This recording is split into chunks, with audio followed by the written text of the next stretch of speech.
1,5 миллиона первоклассников ждут с 1 сентября. Всего по России в этом учебном году школы откроют двери для 14 миллионов учащихся.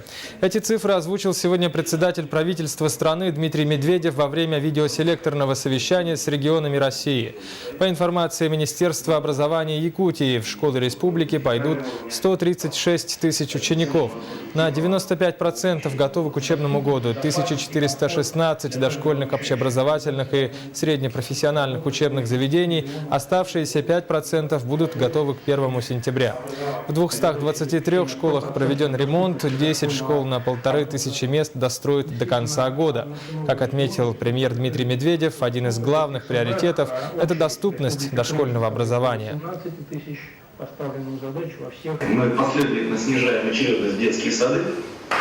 Уже второй год на эти цели из федерального бюджета выделяется по 50 миллиардов рублей. В прошлом году было еще и больше. Есть неплохие результаты.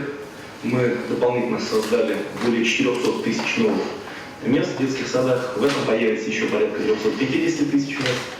Введено в эксплуатацию практически 450 новых детских садиков.